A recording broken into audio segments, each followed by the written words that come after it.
Some houses remember. They remember the footsteps of those who left in fear, and they remember the voices of those who never left at all. I should have never opened that door. Chapter 1.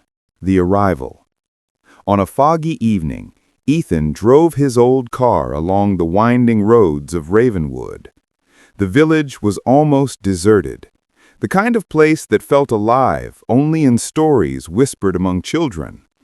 He had inherited an old mansion from a relative he never knew, a house standing tall and proud despite decades of decay. The front gate creaked open as he pushed it, the hinges groaning like the voice of a long-forgotten resident. The garden was overgrown, trees clawing at the sky like skeletal hands. Ethan stepped out of the car, a chill creeping over his spine despite the mild air. Inside, the house smelled of dust, old wood, and a hint of something metallic, almost like dried blood. His footsteps echoed unnaturally on the wooden floor, and for a moment, Ethan swore he heard whispers. "Hello?" he called softly.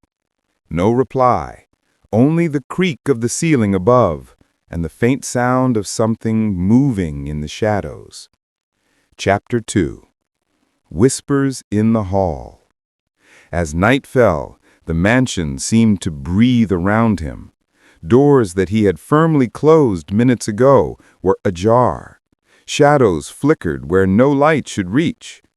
Ethan tried to ignore the unease, but every so often he caught glimpses of figures at the corner of his eyes, transparent, fleeting, vanishing when he turned. Then came the whispers. Soft, almost imperceptible at first, like the sigh of the wind. Words formed, just barely audible. "Leave, before it remembers you." Ethan froze. The sound came from the hallway leading to the attic, a place he had avoided exploring. The whisper seemed to know him, to call his very name. Chapter 3. Portraits with Eyes. In the main hall hung portraits of stern-faced ancestors. But there was something wrong. The eyes in the portraits shifted when he wasn't looking directly. At night, he swore they followed him, silently accusing, silently watching. In the library, Ethan found journals, yellowed with age, written in shaky handwriting.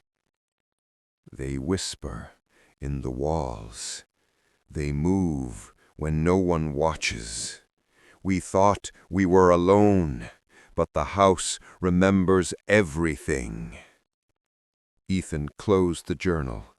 The whispering grew louder, now around him, circling. A shadow passed across the ceiling. He wasn't alone. Chapter 4. The Attic Door. Ethan couldn't shake the whispers from his mind. Every creak of the floorboards, every groan of the house made him feel as if invisible eyes were upon him. And yet something compelled him toward the attic, where the whispers seemed strongest. The attic staircase was narrow and steep, dust clinging to every step. As he reached the top, the door appeared, dark and ominous. The wood warped and cracked. A cold draft seeped from its edges, carrying with it the faint smell of decay. Ethan's hand trembled as he reached for the doorknob. The whispers grew louder, urgent now. "Do not enter. Leave while you can." But curiosity, or perhaps something darker, pushed him forward. The attic was almost empty. Cobwebs hung